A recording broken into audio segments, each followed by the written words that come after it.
I like that.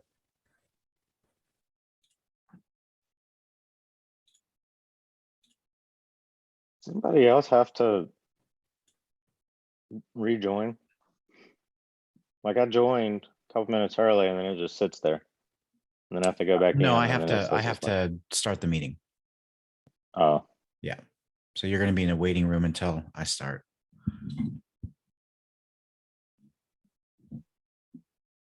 You're not a Zoom expert by now? We've been on Zoom for like 5 years.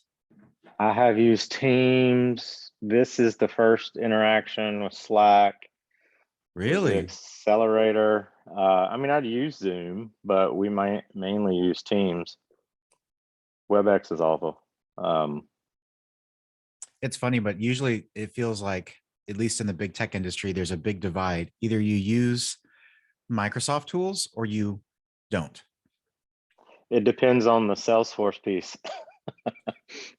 Yeah, because like like if they, at if they tied in. Microsoft will use Teams and they use all of their suite, or you use Google Docs and Zoom. Yeah. Oh, I didn't have access to Google Meet at my company at the last one. So we had to get Google reps to send us invites. That's the only way we could join. We're going to use both Teams and Zoom. They told us to stop using Zoom after it got all that security bad press. Yeah. I'm like, all you have to do is create a private room. Just create your own ID and that solves it.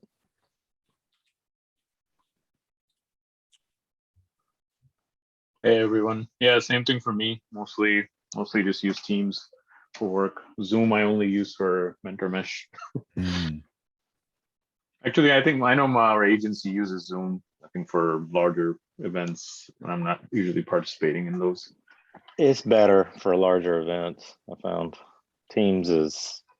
Yeah. I think that's why they switched. But even though Teams now has breakout rooms, which is nice. Yeah. Something they added. I don't like that you can put everybody in gallery mode though. I think that should be locked down for a host. Oh, like you can switch it for everyone? I didn't know that. Yeah, on your next call, go in there and you click gallery mode and it'll put everybody in a Well, I thought that it just seat. did it for me. I didn't know it impacted other people. It impacts everybody. At least it used to. Now it may have changed. You know how they do their updates. Oh yeah. It's funny you say that, Brian. I've seen, like, you know, I'm reading Empowered right now, and the first few pages in, you're going to see the word usability aspect of the product, and you know, using both Teams and Zoom, I find the usability of Zoom is a lot better compared to Teams, especially with group meetings.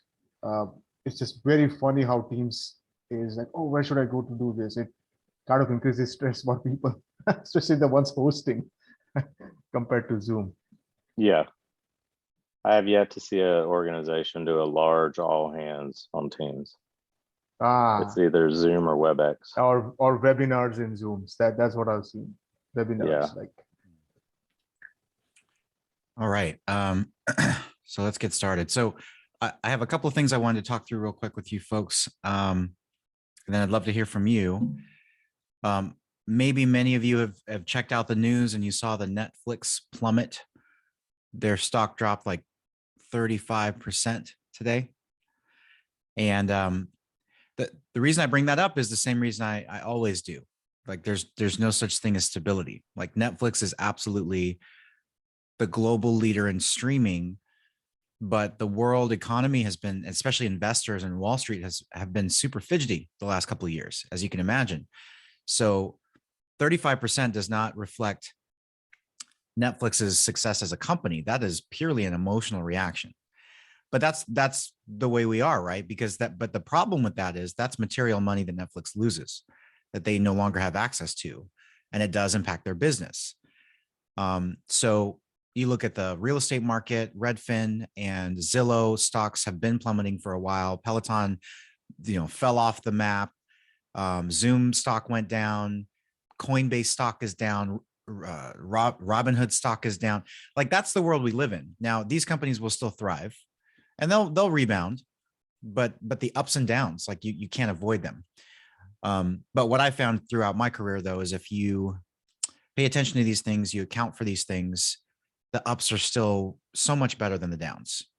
Because when it's up, it's up. And so when there's opportunities to progress in your career, you know, especially financially, the ups can be so worth the downs if you pay attention. But don't be surprised and shocked when this kind of stuff happens in the market. You're always going to see this. There's going to be disruptors that come in all the time and change the way we do work, change the way we do business, change the way we buy, the way we sell, and it's going to put certain companies out of business. And what you don't want is to be so super invested in one company or one domain that you're not able to switch. Now, there's always this debate between being a generalist and being a specialist. And there are definitely pros and cons. And I'm not saying everyone should be a generalist, but you should be ready for change. And you should make sure you develop skill sets. And the ability to learn is a skill set. Not everybody has a learning mindset. A lot of people get stuck and they can't learn. That's a mindset. They refuse to learn. Come talk to my parents for a while and you know exactly what I'm talking about. I swear, every time I see my dad, he says some kind of ridiculous comment that reminds me. He'll say, what did they say the other day? I would never buy an electric car. Gas is so much more efficient. And I'm laughing at him because, and then they always say stuff like that. And I'm like, I guarantee you're going to buy an electric car. I said, it's not mainstream quite yet, but it's getting there and it's going to be. I would never stay in someone else's house. I'd never get in a stranger's car until they take their first Uber and rent their first Airbnb. And you realize, oh, I actually know the owner of this house much better than I do the owner of the hotel that I've been staying at. Anyway, so I think the idea is prepare for and always be ready for change. I think it's always dangerous to solely seek comfort. And I understand we go through periods of life where we need that. I mentioned that I went to Salesforce because I was having my fourth daughter and I needed better work-life balance. But for me, I only plan career moves 1 to 2 years at a time. So when I make a commitment, I'll commit potentially for 1 to 2 years. But after that, I understand that things might change. And it's not because I want to change. It's because if you watch the market and the way that it moves, I want to win. I don't want to ever be in a place where I don't have options or I can't get a job or that's really what I care about. Because at the end of the day, life is expensive. You know, I don't know. I mentioned to this to you folks before, but so my dad was diagnosed with cancer, with prostate cancer about 3 months ago. And he has had a heck of a time recovering. He's been in and out of the ER. He's in the ER right now. And he's been in and out about every couple of weeks. Something happens and he's got to go back because they made a mistake in his cancer removal. And he's been punished for that basically. And they've been trying to fix it and it may not be fixable. And then as some of you might know, my mom was diagnosed with breast cancer a couple of weeks ago. She had major surgery yesterday. And so hopefully her recovery will go better. But the reason I bring this up is that, again, it goes back to one of the big reasons why I think being in tech is such a big deal. It's such a big deal. Like, it's not about how much money you can make. It's about what that does for you. Like, for instance, for me, I'm going to be able to buy my mom, pay off her house this year. And the reason I'm doing that is because so she can retire early and be comfortable. And I can do that. And I've offered to buy my dad's house. I could pay that off too. And these are just not options that as you grow up, you ever think that you can do. You know, like people think that you have to go out and be some ridiculous success story in order to do things like that. And it's not true. In my current state, in my career, I could afford 3 or 4 different mortgages, no problem. And it's not a weird, and I didn't come from that type of, like, growing up, my parents were very, very middle class, lower middle class, military family. I don't have a bunch of educated family that have all these amazing, I don't. I come from very, very humble beginnings, but in a very short time, I can create jobs for family members, which I have. I've had many family members work for me, and I know that I can at least be able to provide better comfort for my parents when they need it. And I feel like that's why many of us work, which is why a lot of my philosophy when it comes to work is way more, it's very pragmatic. It's not about necessarily doing what you love. Now, I agree that doing what you love, if it also makes money, is a fantastic combination. So finding that combination makes sense. But at the end of the day, you know, I don't want my kids to worry about important bills. I don't want them to stress. Like right now, I've got a 20-year-old daughter who, you know, lost her initial adulthood because of the pandemic. And when she turned 18, the world was closed. And now she wants to go explore the world. And I've offered to pay for her to have a world tour. She wants to go to Europe. She wants to go to New York. Happy to help her experience that, because I encourage her to go experience life. Don't be so quick to, like, you know, make lifelong decisions that you can't change later. So go be young, you know, go out and see the world. And, you know, I never would have imagined, even, you know, 10 years ago, that I would be able to do that. But I can.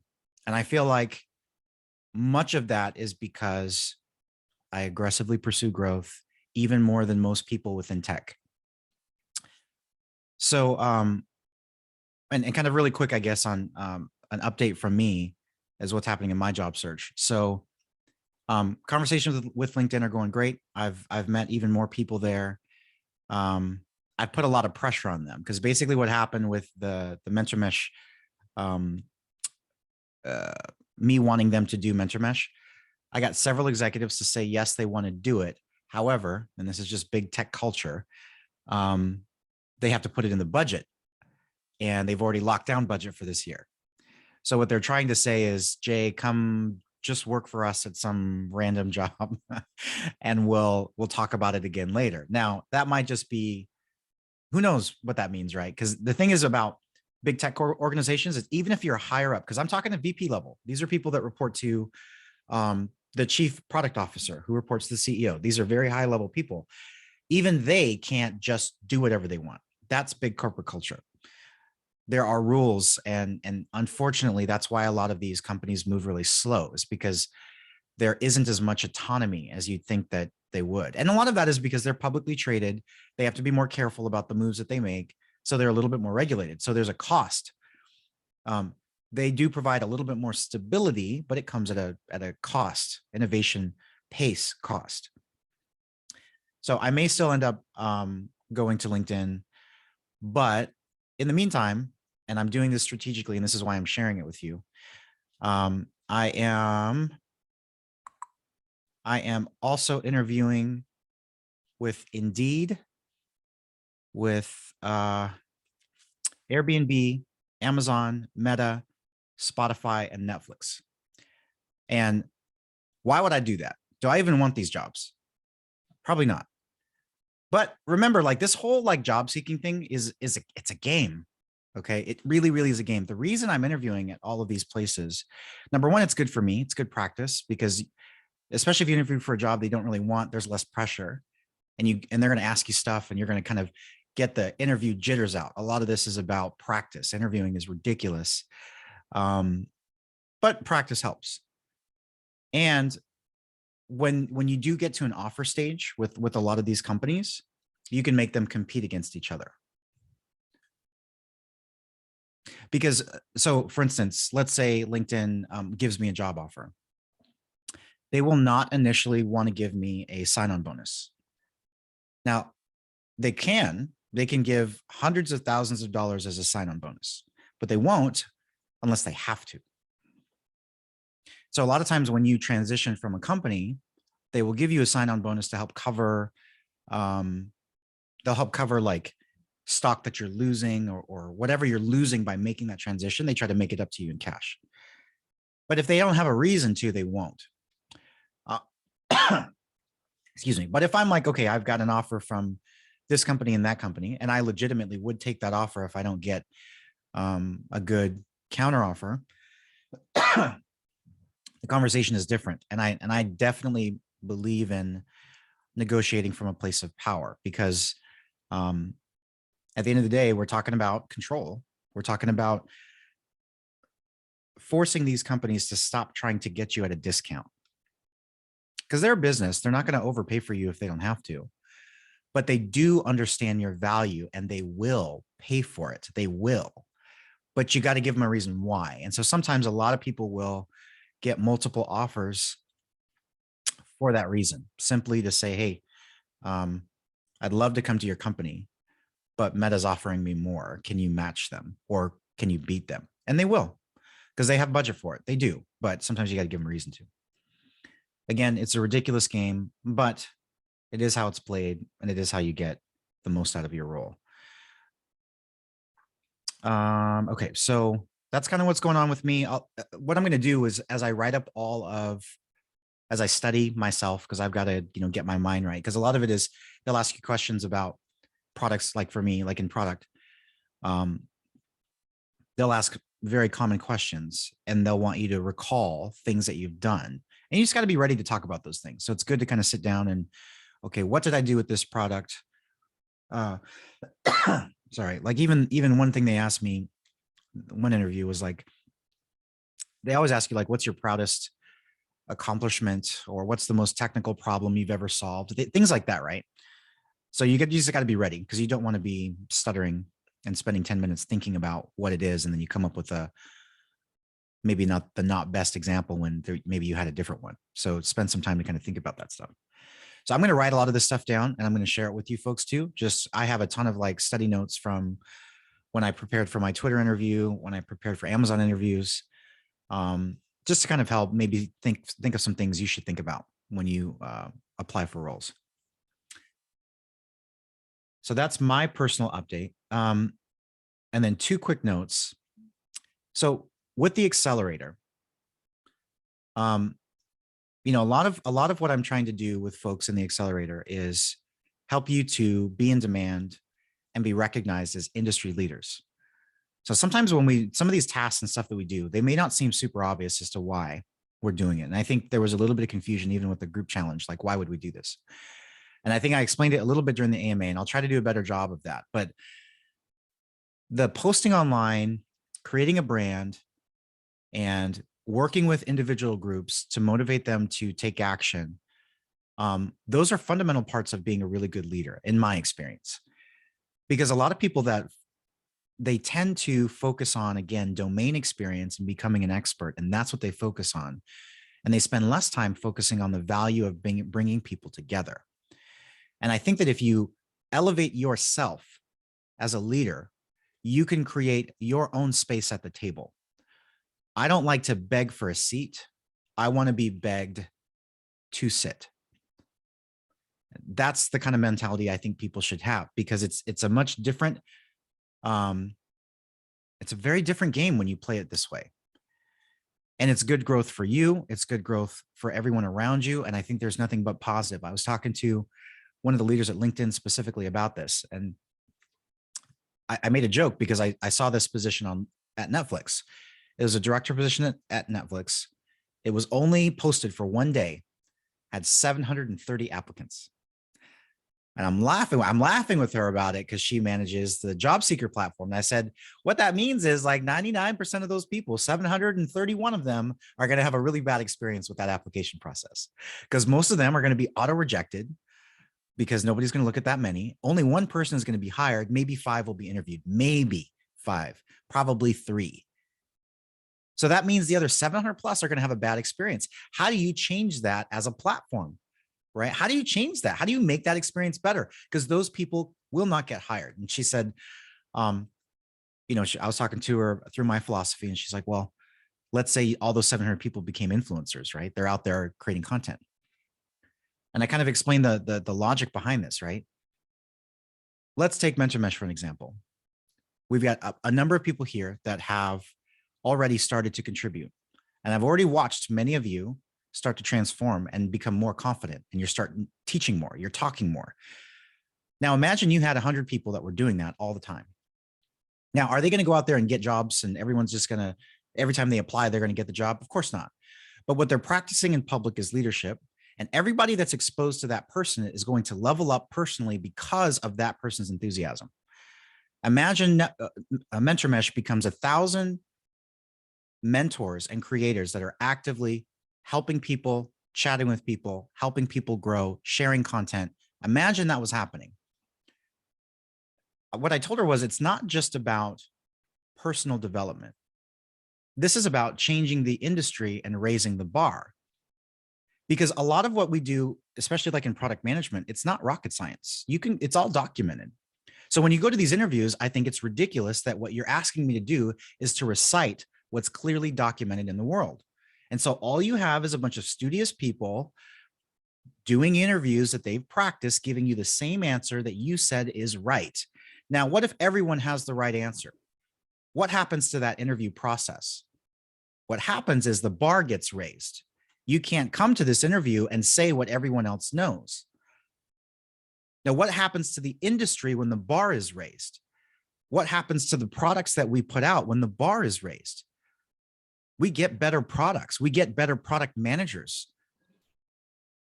That's what will happen. It's not just about getting jobs. Now, but to that point still, nobody is doing this. So even if there were 1,000 people that were out there doing this, there are still hundreds of millions of people that are not doing this. And so it would still be rare to see people provide good content and mentorship to people. And so I said, it's not just about getting the job. That's something that naturally happens if you are recognized as an industry leader. It's naturally going to happen.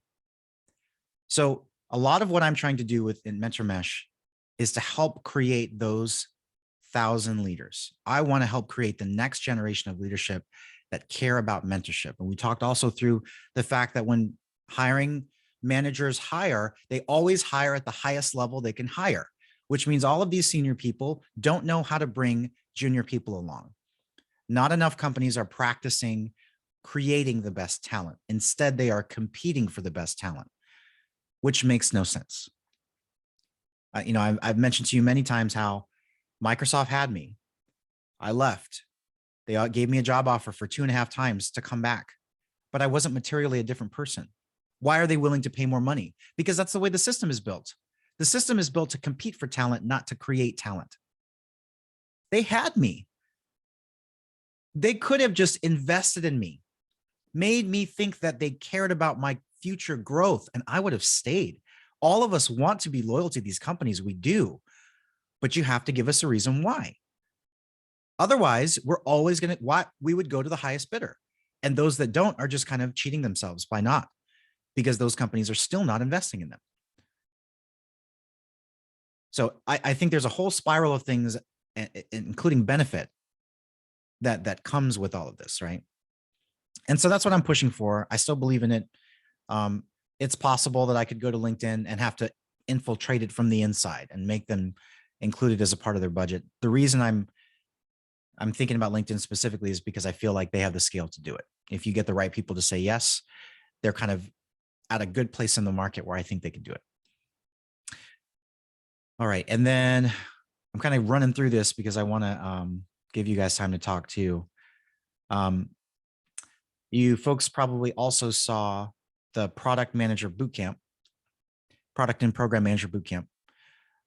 There's a couple of reasons why I'm doing this. So I'm not a huge fan of boot camps, not because the concept is bad, but because I feel like many of them rip you off, just to be frank. They charge you a lot of money because they're comparing it to college degrees, but they're teaching you very basic things. Basic things that you could learn on your own. And I think the reality is a lot of these constructs are put in place because people are willing to pay for structure. And I totally get that. But I think there's a lot of things that are missed.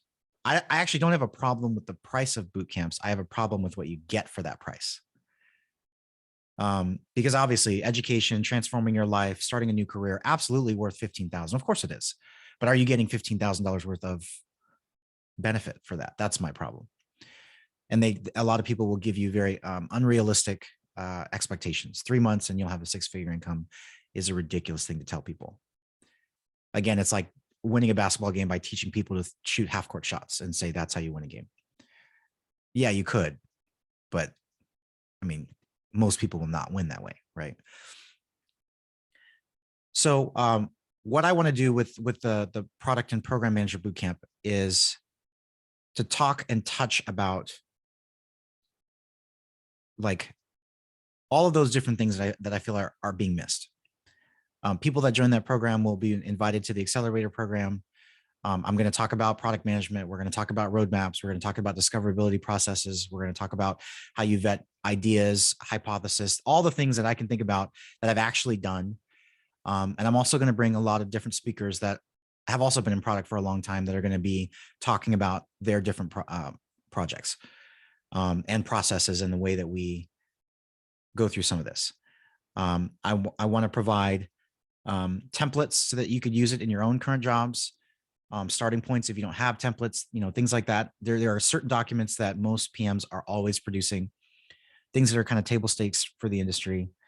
I think it's important to be taught by the people that are in the industry, that are doing the work, that have the jobs that you want.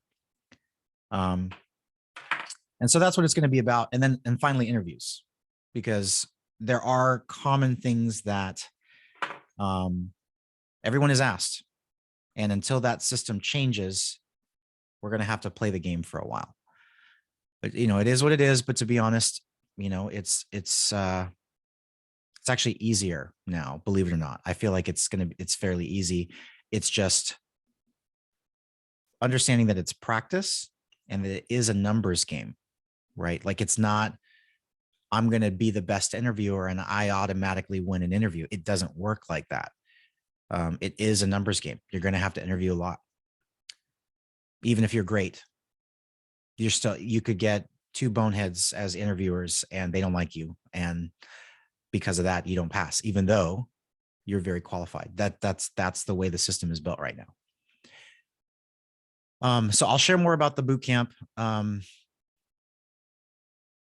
feel like, so right now it's scheduled to be about 8 weeks. It'll be starting either, I'm finalizing the date. Honestly, I had a date in mind, but because of kind of the personal issues I mentioned, I want to have enough time to kind of market and get a good amount of people. Right now we've got maybe about 100 people that are interested. What I think also that will do is it'll help kind of re-bolster the accelerator a little bit too, because those people will join the accelerator with a lot of new energy. And sometimes I think that new energy helps some of us like keep going, because it's hard to be consistent. It really is, because we all go through different things in our life that's kind of up and down. And it's easy, especially even after you win, to kind of bow out for a while. And I totally get that too. But I'm going to continue to preach that having a mentor network and support group is going to be super key to accelerate your growth, even in that new role, right? Like you get this brand new job, you're ready to go. What are you going to do for that first 90 days? Getting the advice of other people in the industry, we have to view that as just as important as doing your job. Because here's the interesting thing about tech.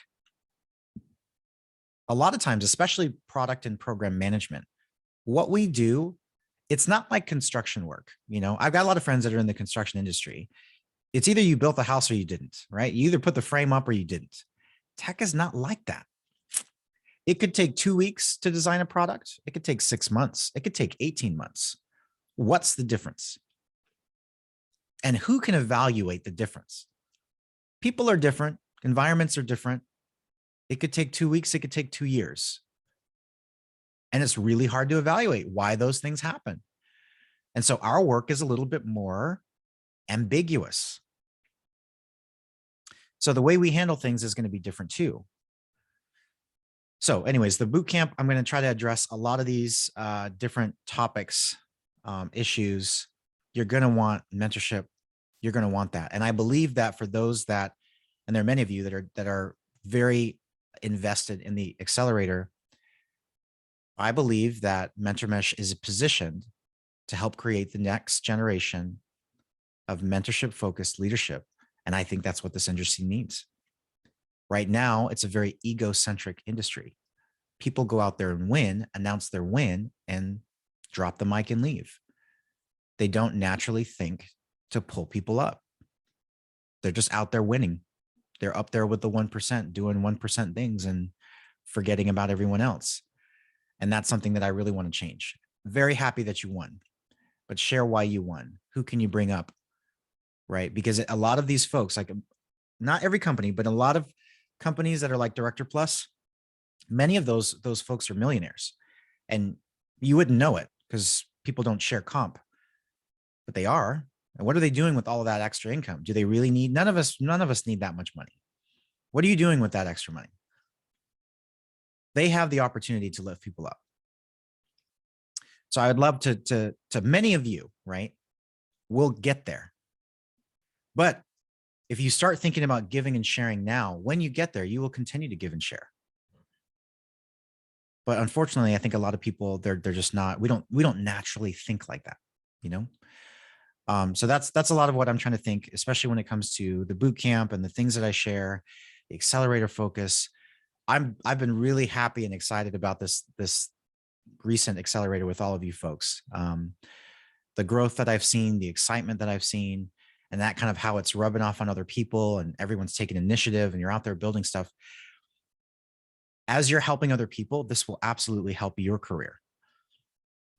Not just from a mentality perspective, but people are going to notice you. You will start to build a brand. And it's not about getting 1 million followers. It's about getting engaged followers that care about you and that you care about. If you build that kind of an audience, I mean, there's a lot you can do with that. You know, when you go through difficult times, they will support you. If you ever have a startup idea, there's a lot of people that would join. There's a lot of options. And even if you think about, you know, supplemental income, there's a lot of options for that too. Like people will pay for curation. That's what boot camps and schools are. And a lot of these, you know, newsletters and stuff. It is perfectly okay to charge for quality content. Absolutely. But even the most recent, you know, few years have shown us the power of having an engaged following. If nobody minds paying for something if they're getting value, of course. We don't mind being advertised products if we wanted them. We love to buy stuff. Just make sure it's something that's valuable. So even as kind of an offshoot, as you go out there, build an audience, you get to know people, you're learning yourself, you're up-leveling yourself, you're curating that knowledge and sharing with other people. Not only are you becoming a mentor to other people, but you're also building potential opportunities for yourself by being out there, because people still don't do this yet. At least very few of them do. So to be known in the industry as somebody that is doing this is not as difficult as it might seem, but it does take consistency. And I think that's the hardest part. It's very easy to be excited for a couple of months, but honestly, a lot of folks, it takes years to build an engaged audience, but there's a lot of power in that audience. Power, influence, impact, benefit to the industry. Because, you know, even from my perspective, I've spent much of the last 2 years doing this stuff. My career on accident has transformed. That was never my intention to do what I've been doing when I started. It wasn't like that. I was just trying to help people, a handful of people. But I can tell you, like all these companies that I'm interviewing with, they all know me. I talked to the lady that the Airbnb person. She was so excited to talk to me because she's been following my content for years. And she's so excited to try to get me to come to Airbnb. I don't know this person, but my posts have been influencing her enough that she's been trying to reach out to me for months. So all of these people, like all of these companies, I didn't reach out to them. They've been reaching out to me, and it was all on accident because that was never my intention. My intention wasn't necessarily to be popular. I didn't care about that. But the reality is, if you share and help other people first, that is what happens. And it's an amazing thing to be a part of and to see happen. And I feel like there's an opportunity here. And it doesn't require you to be an industry expert already. By doing this, the industry will come get you and will help you level up, and you will be the expert that maybe you think you should be. It'll happen. Because I had very humble beginnings, and most of my big tech success has happened in the last 10 years. The prior 10 years of that, I mean, I was pretty dormant, but I was the same person. But because I wasn't doing the right behaviors, I didn't get the same success rate. So sometimes it's not even about your personal ability. You got to put yourself out there. And I'm going to be doubling down very much on the accelerator to help people do that, because I feel like the industry needs it.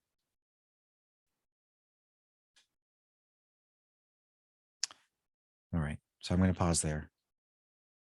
I hope everybody's having a good Wednesday. I know it was weird kind of to put this on a Wednesday, but we've got some new faces. Some folks we haven't seen in a while. Anybody want to share how they're doing? Have any questions or comments about anything?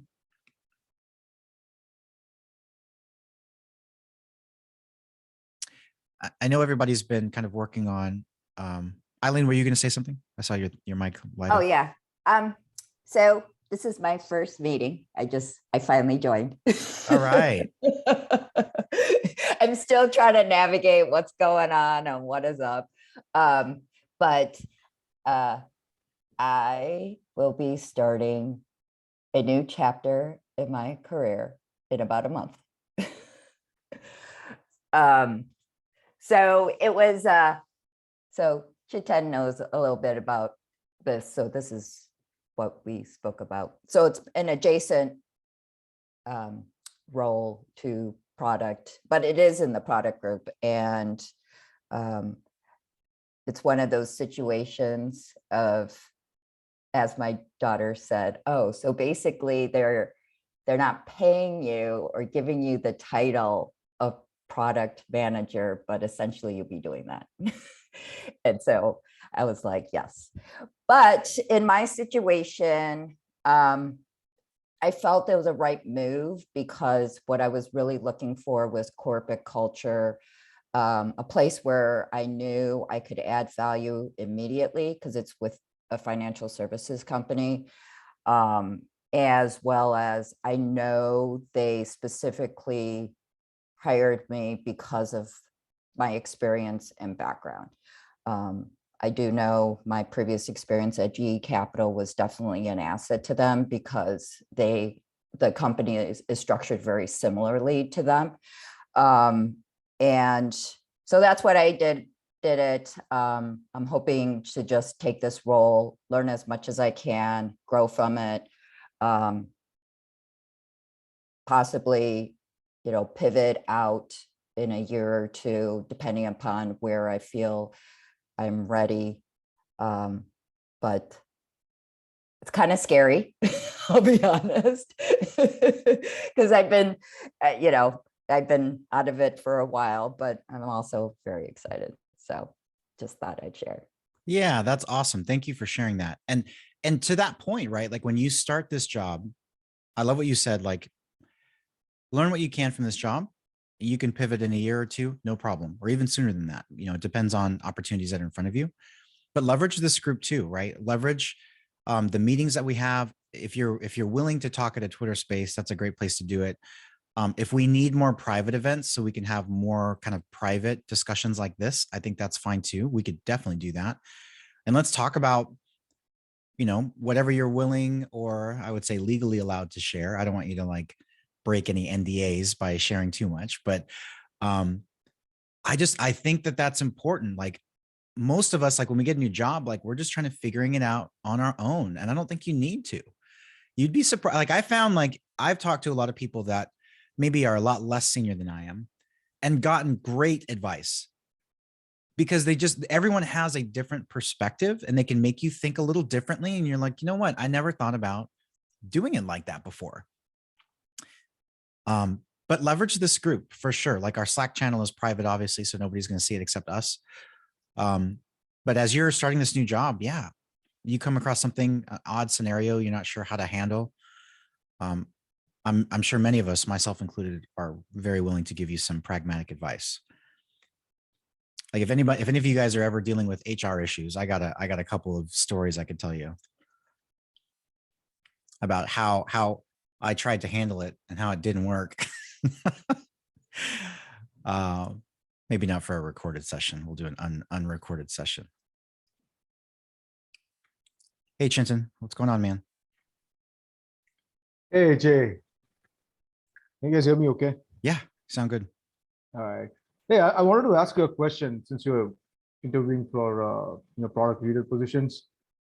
What's the kind of what kind of course? I know you're going to prepare a checklist and kind of share it with us, but just trying to understand from a high level perspective, do they like really go and still ask those basic PM questions in the interview, or are these more surrounding the organizational change and design kind of questions, man? That's what I wanted to ask. Yeah. So you think that they would modify the questions for your level? Yeah. It depends. I Okay. was being interviewed by a senior director at LinkedIn. And potentially I would come to LinkedIn as a director or senior director or something like that. I don't know. We're still figuring that out. But yeah, he was asking me like basic product sense questions. I couldn't believe it. That's the one where I got offended and I kind of cut the interview short. And I was like, I'm not doing this. Yeah, Which it's I really probably funny. shouldn't have done. I may have reacted emotionally, but he was okay. He wasn't, I don't think I wasn't rude, but it was very obvious. I did not like where he was going with this. I did actually chat with them later. So, and he connected me with some of the folks, but it was funny because I got this rep at LinkedIn where some of the VPs is like, Jay does not want to interview. So how do we get him in here if he's not going to interview? And I'm like, well, I told them, fine, I'll interview. It's fine. I'll do this ridiculous. And I'm going to quote every framework and never use them. I can't wait to do that. But yeah, Start preparing unfortunately, the rice. dude, I'm telling you, but they will ask you entry level stuff. Okay. That's been my experience, which is now granted, they are going to ask you, from what I've experienced, they will still ask you, the hiring managers, the ones that actually care the most, will start to ask you relevant questions. They'll want to care about the way you handle conflict, the way you prioritize, how you make trade-off decisions. Like think of all the tough things that leadership has to do. They're definitely going to ask and want to understand your philosophy behind those things. They will, but will you get like ridiculous product sense questions? Yes. Okay, thanks. I'll share another experience, but I think I'll get the recording to stop to do that. I'll wait for the recording to start. You and me, we talked about that, so I'll wait on it. Yeah, sure. Yes. And that's another question too. Like if you folks want to do even more like kind of closer session where we can have a little bit more honest conversations and stuff, happy to do that too. I think one of the challenges is what time do we do it? How often do people want to meet? Making sure that the meetings stay fairly engaged so that it's beneficial for everyone. Or maybe that doesn't matter because maybe if there's only 3 of us to show up, that's okay. We'll probably have, even more intimate conversations because I've definitely got details that I don't share publicly, but I'd be happy to share with you folks. So that means you have to learn all 16 AWS principles and bar arrays and all that. If you interview with Amazon, 100% yes. And you better be able to talk to the principles that you love the most. They are serious about those leadership principles. Oh, I know. I'm still banned. I won't be able to interview until October. That depends on the role though. If you pick a different role, you can interview. They told me in product management, nah. I've tried. It means that you can't apply for recruiters. a product role, but you could still apply for like a program management role, a different class. Okay. I didn't think about that. Yeah, all these were product managers. you're right. So yeah, product, you might be banned for whatever, which again is really silly, but Customer obsession, because salespeople aren't that customer obsessed. right. I mean, it's just new to us. We don't know what to do. So I can share. I have I've been interviewing with Microsoft on a role Cool. similar, and the goal was get in and then expand Yes. versus trying to go direct. And it's pretty much the same role. I know the hiring manager. have worked with him when he was in a previous role. So I'm speaking with him at 2. He'll either go one of 2 ways, or I guess 3 would be we don't have an answer yet. But then I also have a final interview with Home Depot on a product manager role for ML Ops. Very cool. So hopefully by the end of today, something will come out of this. And if not, it's not the right opportunity. It's still, I'm still employed and still focused on doing that. It is a little harder, but working through those issues. That's very cool, Brian. And I tell you, it's so funny doing these accelerator programs because I feel like I've been able to find like the up and comers, like right before they start hitting that and they really start accelerating their careers, which I think is very cool. Because I think that when you build the right structure, the people that are really trying to advance, they'll find it, And I love, like, we've had so many people just within this batch of the accelerator land like some really amazing opportunities. And many of you are going to continue to do that. It's going to continue to happen because I think that so much of doing that is your mindset change. You got to go out there and go do it.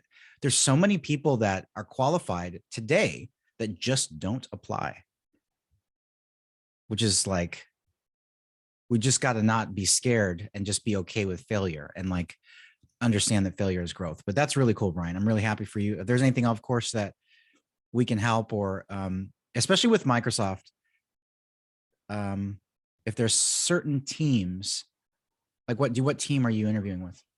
So this one is the new SMC, so the small medium corporate segment that they created, and it's dealing with just partners and those account executives. So basically I vet out partners, find the right ones, but then I'm also, because it's a new team, helping with go-to-market programs, things like that.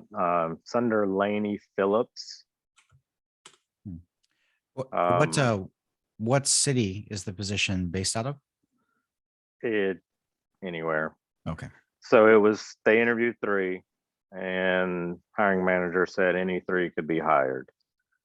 So the recruiter has said that they'll find roles if this one doesn't work out, because at this stage, it's kind of like with Amazon, you get the check mark and it's just finding a role.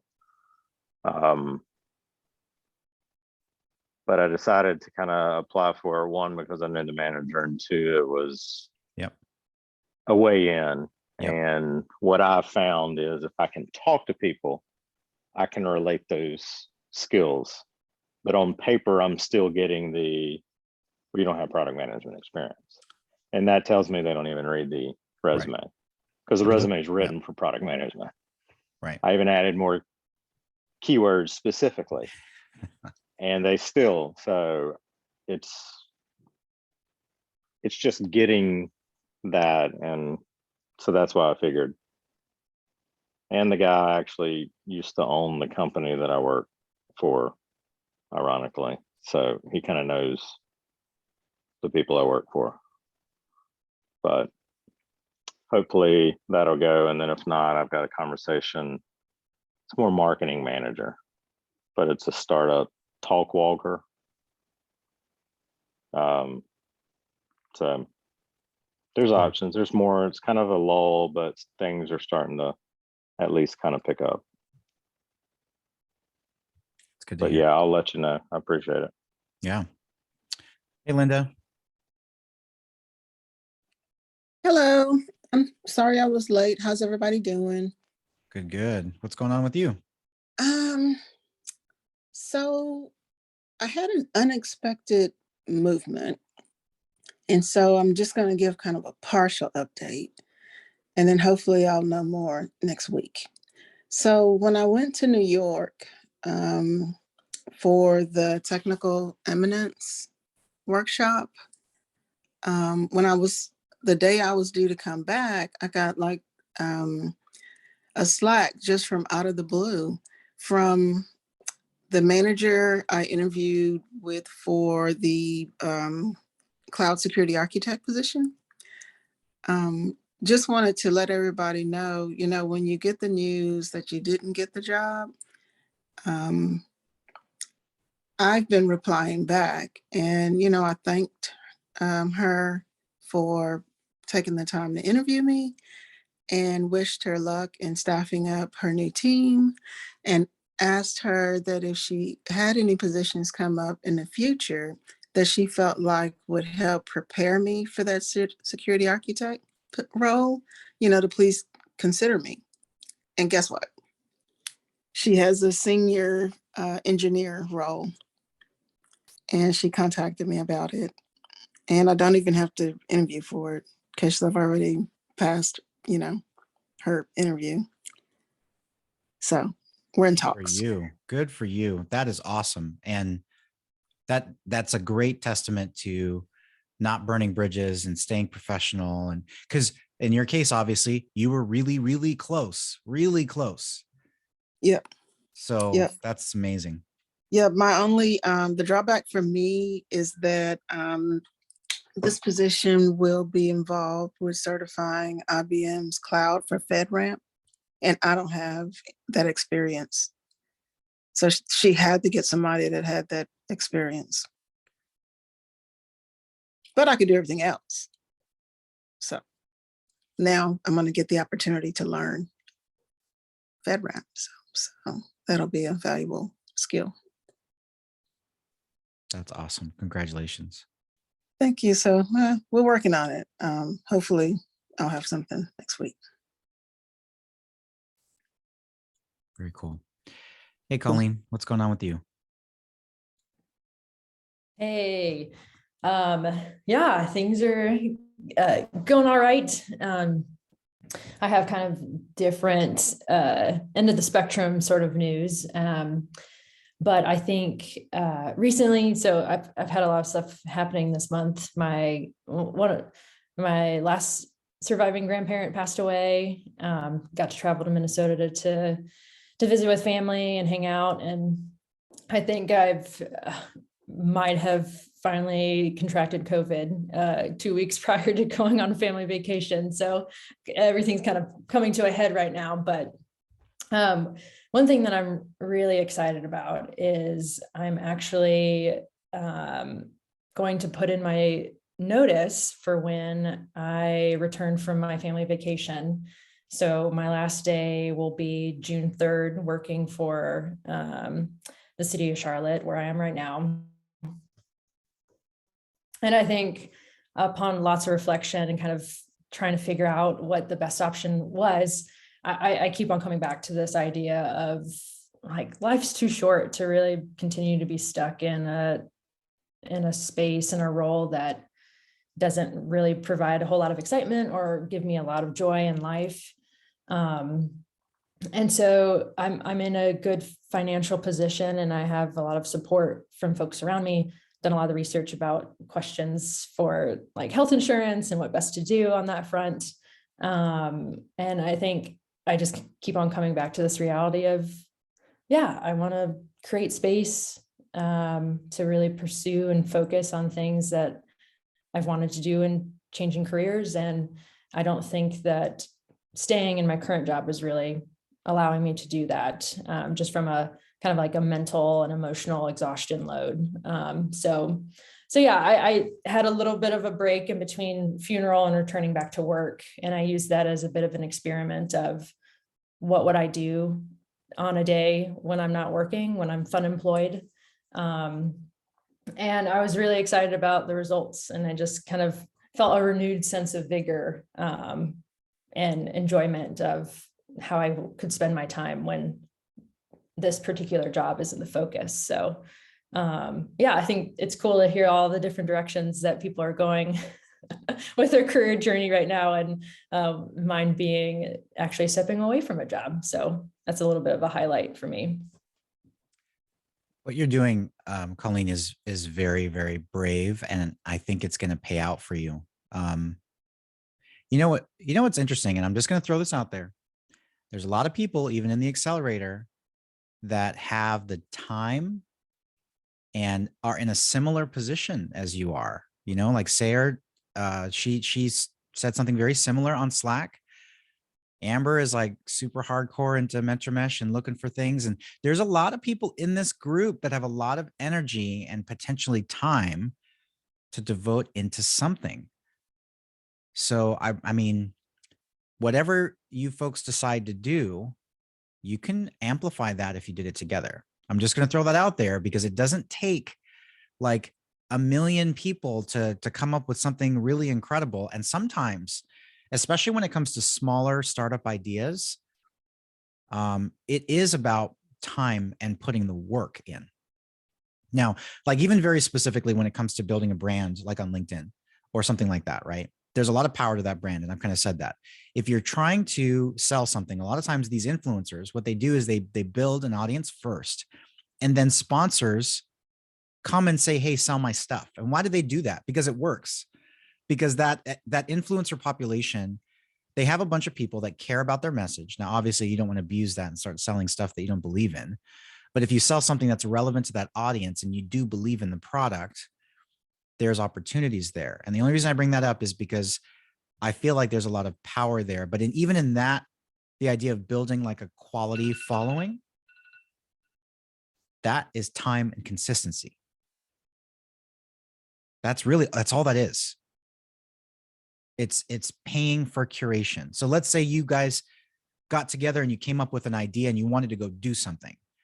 My number one suggestion would still be to pick a social media platform that's relevant to that audience and build that audience so that when you have something that you want to potentially monetize, you have a loyal following that has been waiting for it. So it's just something to think about, because that's not even about some incredible skill level. It's really just about consistency.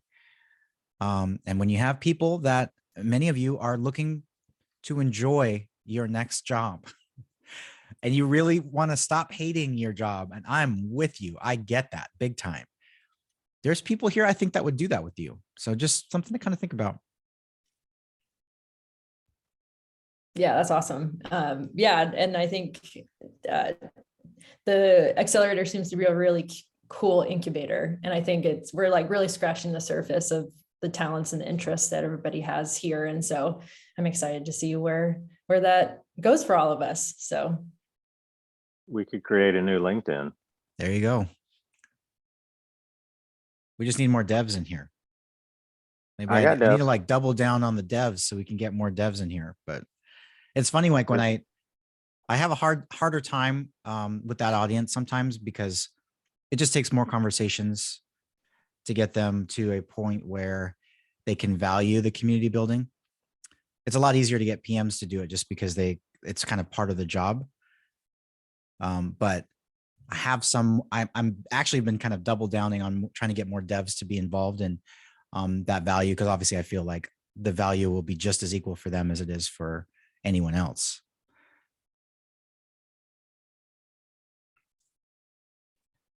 All right, Adil and your adorable children. What's going on, man? Hey. Distracting us. We're trying to have serious business talk here. And I'm sorry, I'm just babysitting half of them.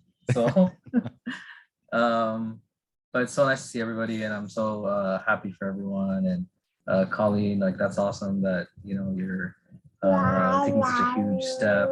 And I know Amber's interviewing, and I know Linda, that's awesome as well, and Brian. Like, so I'm very happy to see everyone. I've been kind of in testing, regulation, compliance.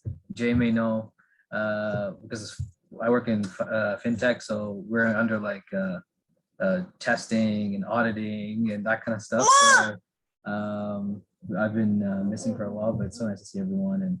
And actually, I just building on what Jay said, there's like some really interesting things like happening in this region. At least there's a lot of like fintech related stuff, so a lot of people are kind of reaching out, and that's just because of me posting and things like that. So and everyone is like, I think Yeah, she's getting tired. I think it's coming for everybody, and it's really like just keep pushing, and I think something will come out from this. Okay, sorry, I have to, but that's it. That's all I'm gonna say, and very nice to see everybody. Thanks, Adil. It's good to see you too, man. Mohammed, what's on your mind? How's it going, man? Hey, everyone. I just wanted to kind of share some stuff. I usually listen in a lot, don't share much. I'm trying to push myself to do that. I think probably just, like you just mentioned, like from the dev side, I feel like we tend to be more on the introverted aspect of things. But yeah, I just wanted to share, like, someone mentioned, like I interviewed with Amazon and Google, I think end of February. I went in the final rounds, which is, I know I spoke to you a while ago, Jay, about it, and I'm definitely taking that as win. Obviously, I couldn't get past those rounds because those companies are definitely very difficult to get into, and those leadership principles with Amazon are killer.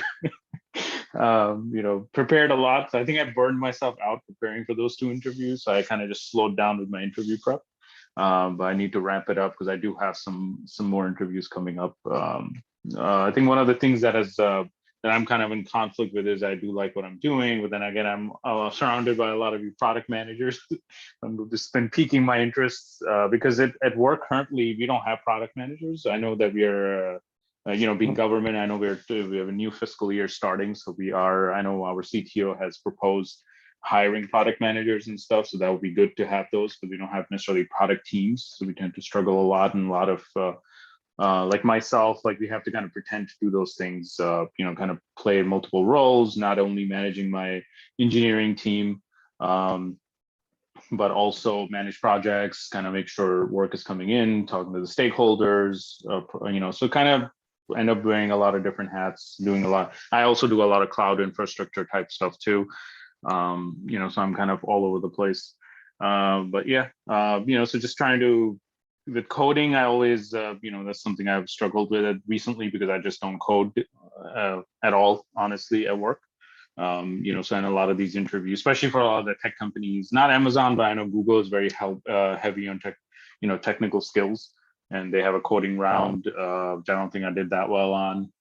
Amazon didn't. Amazon is more on system design, and then I think the leadership principles, and I have a couple, I think 2 more interviews coming up. It's both have coding rounds, which I'm a little, anxiety about those because like I'm trying to prepare, but it's hard with, and I think some of you know already, 3 kids, full-time job, and other responsibilities has been stressful, but I'm trying to hang in there and pushing forward. But I'm also looking at product management. I feel like a little bit more, maybe connectedly, I've spoken to Chintan many times, like technical product management, maybe something I need to look at a little bit more.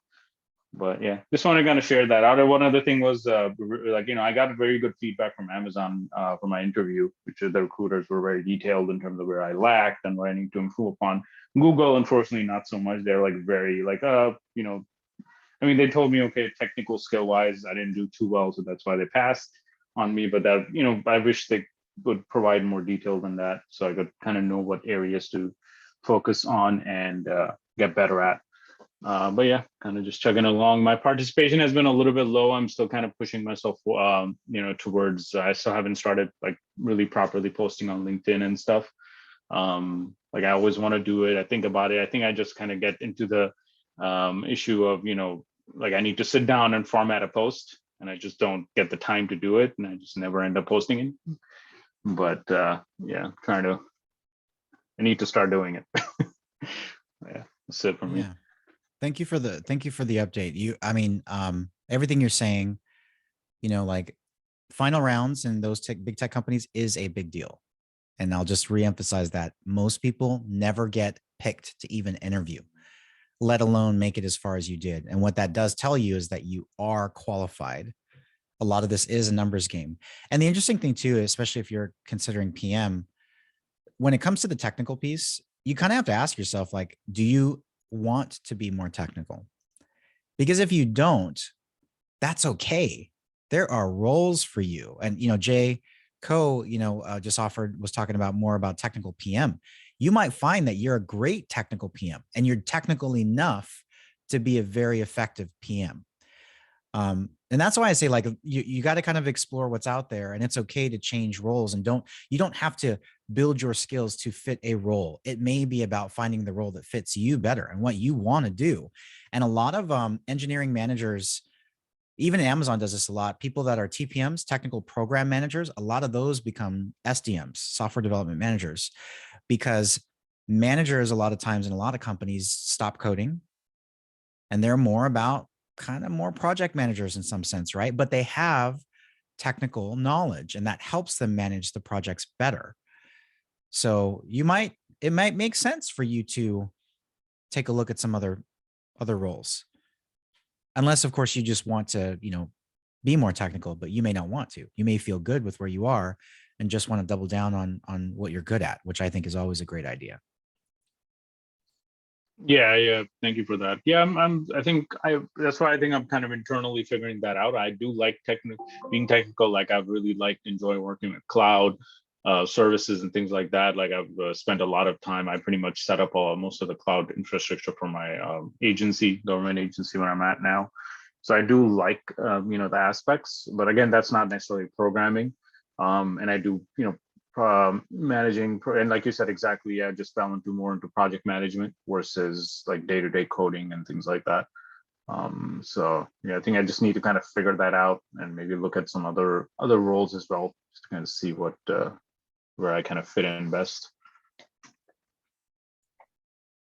Yeah, that's great, Mohammed. And as far as like the posting thing, like T was saying it too, like it's with posting, you just got to do it.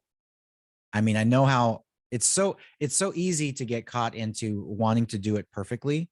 And I talked about doing this in the past, but I was thinking one thing we could do is start having like posting parties, or maybe we do like a meeting like this and we all kind of post together and we just kind of go through and kind of show what we're going to post. Because I'm telling you, especially with something like that, you just got to rip the Band-Aid off, because just to be very pragmatic, especially at the beginning, it's not about the quality of your post. I know it feels like it should be, like you got to write this amazingly well-written post. It's not. Consistency matters way more than quality. Now, obviously we want both, but it's okay if your posts get better over time. You know what I mean? Like, because what you're doing is you're building that consistency muscle. And then eventually, as you're looking at other people's posts and you're kind of formulating your own ideas, you'll start to write better posts. But by starting, you're building that consistency and you are starting to build an audience. And again, the reason for the audience, there's like 1,000 benefits for that. You are mentoring and helping other people would be the number one reason. And all of the other reasons that come after that, yes, people will see you. Hiring managers will see you, recruiters will see you, they will pay attention to you, more opportunities will come. That is how it works. But the reason you're posting is to share knowledge. That's it. Not even to be recognized as an expert, because that doesn't matter either. It's purely to share knowledge and provide mentorship. Yeah, that makes sense. Also forgot to mention, it's funny, I did get reached out on LinkedIn yesterday by a recruiter at Microsoft, which is very exciting because I realized I think Microsoft is probably a place I would want to work at, because I already use a lot of their tools. I'm not going to get too excited because just a recruiter reach, but yeah, that was something good that happened yesterday.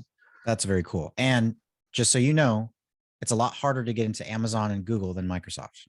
I'm just going to say, like, Microsoft is a great like starter big tech company, and because they're easier to get into than some of these other ones, but they're a very respected brand. And so those other companies will pay attention to you more if you've been at Microsoft. That's been my experience. They do care. Nice. That's good to know. Yeah. When I went to Microsoft, that's how I knew Microsoft's brand was so strong, because once I got there, everyone else started calling me. They did not call me before, but once Microsoft was on my resume, Amazon, Facebook, Google, all of a sudden they knew who I was. Eileen. So I have a question. So along the lines of posting. So what I wanted to do, although with this new job, I know there's some legalese just because I had in some of my onboarding documents, I had a, because I know sometimes you have to receive permission if you, although if I don't have anyway, I have to work that internally. I'm rambling, sorry. But so my daughter is starting an internship with AWS. And one of the things we learned is there's not a lot of support for these interns. For example, their stipend doesn't even come close to what she's going to be paying out of pocket to live. She's going to be in Arlington, Virginia. Not even close.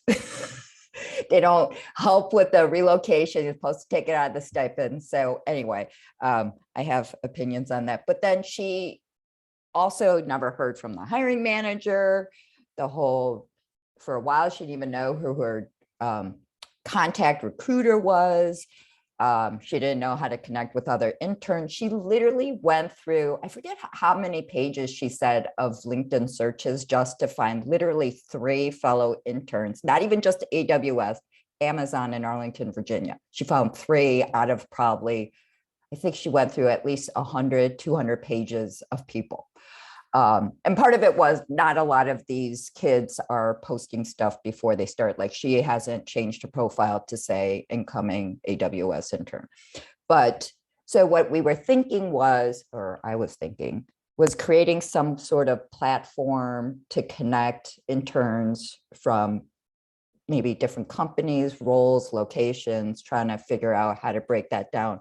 She did create a Google Doc and put it on her school Discord to gauge some interest. But what I was thinking was we should post something on LinkedIn, kind of more of a poll, because people seem to be more willing to answer polls than, the questionnaire. Like I'll answer polls even sometimes if it doesn't even relate to me. Because it's easy, but then I wasn't sure how to kind of approach it.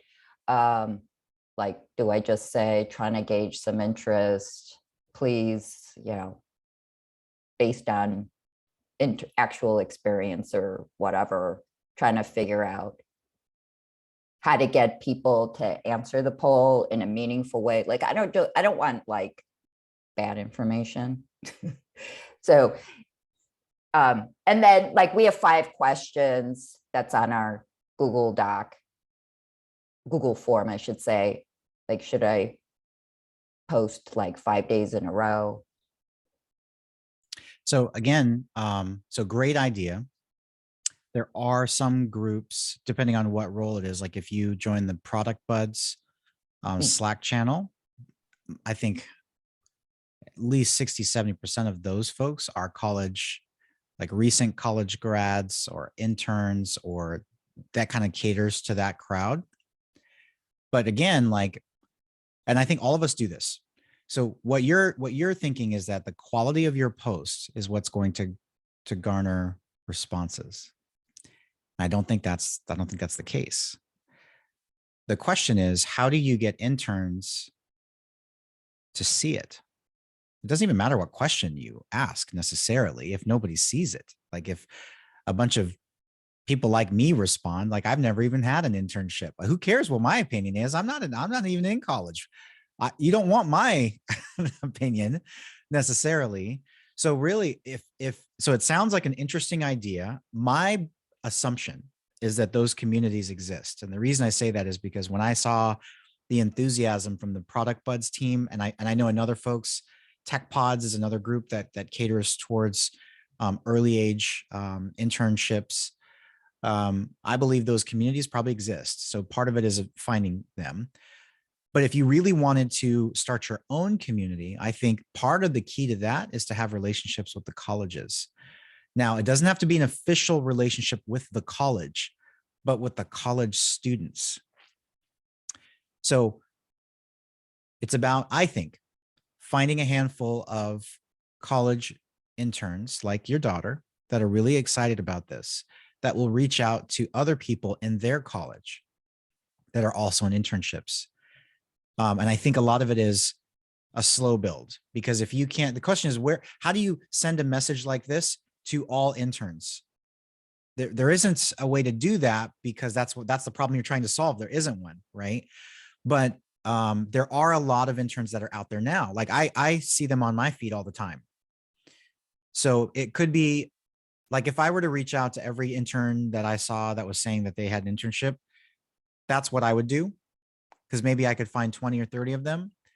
And if I could get 20 or 30 to come together, I could ask 20 or 30 of them to ask their friends and colleagues that have 20 or 30 internships. And then it can kind of have like a spiral effect. But I think it's less about the quality of your questions and more about how do you find that audience? How do you get connected to them?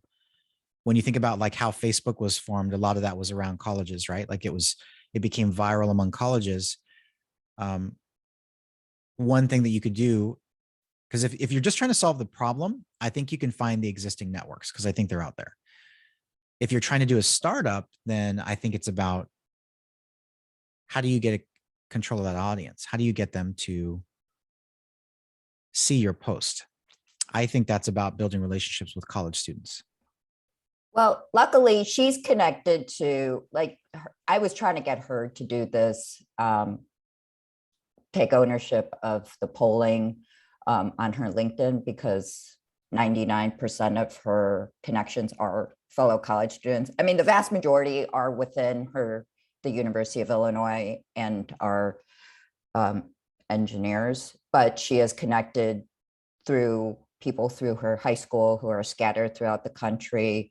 Like, she actually is connected with a lot of people at Northwestern, but so if she could somehow get people to, I guess, like it or comment it or share it, it could spread. I think with college students, it tends to spread if you want it to spread. But, you know, part of the pain point was literally, like, she was trying to find a place to live that didn't cost $4,000 a month.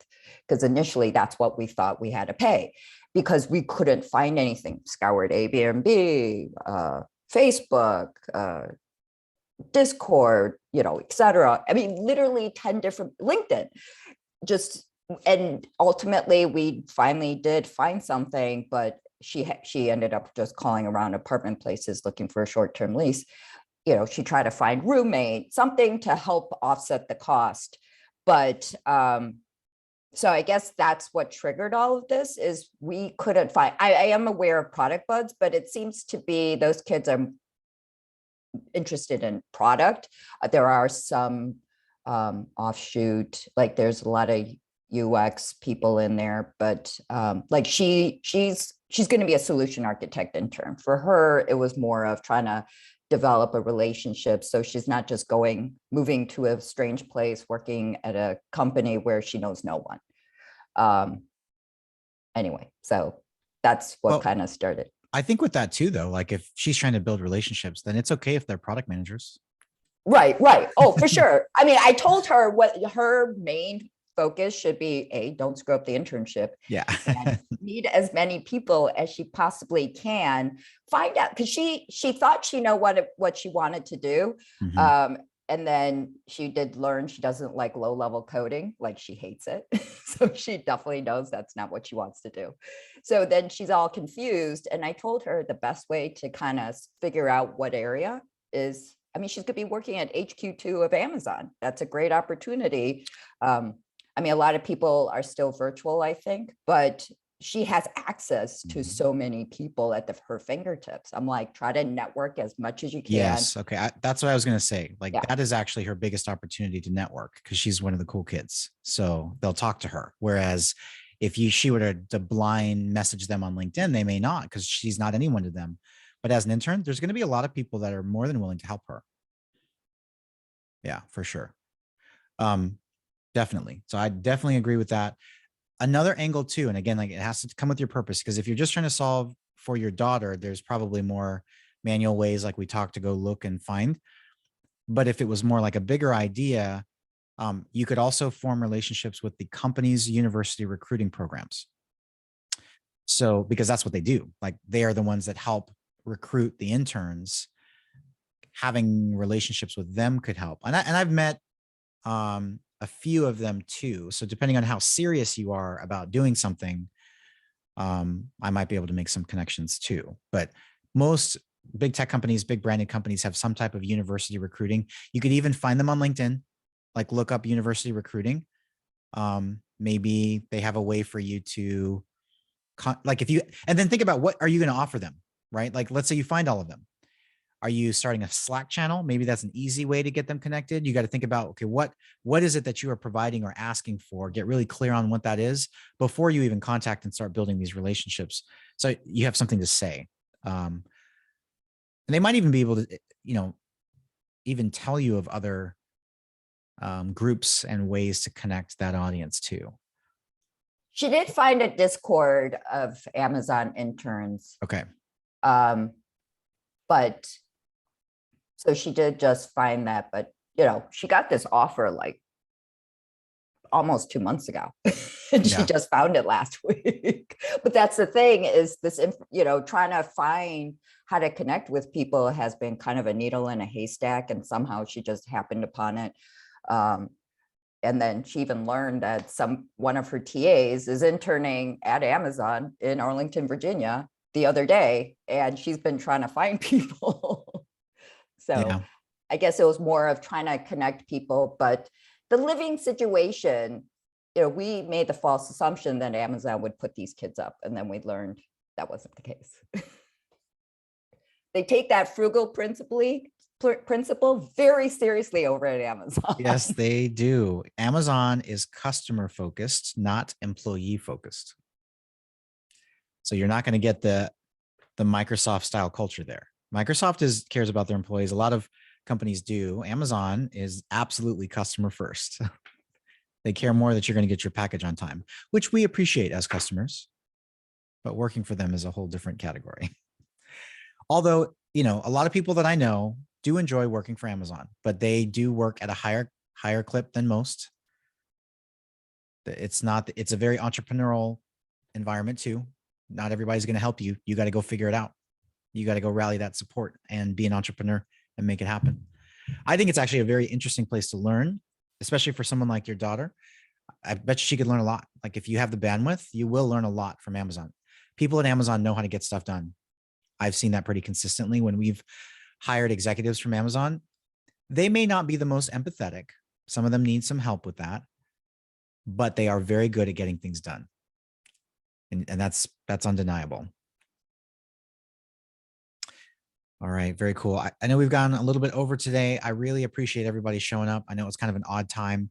I might try to switch up some more odd times. And if it makes sense, if you folks are interested, we can definitely have more sessions like this, perhaps unrecorded. If you want to talk through stuff that you're working on, like, and be a little bit more specific, and you feel like it might be, you need some advice or you want to talk through stuff, let me know and we can set some stuff up. Chintan, did you want to say something? Yeah, I was going to share that experience, but before I do let me that, okay, let me turn the recording off then.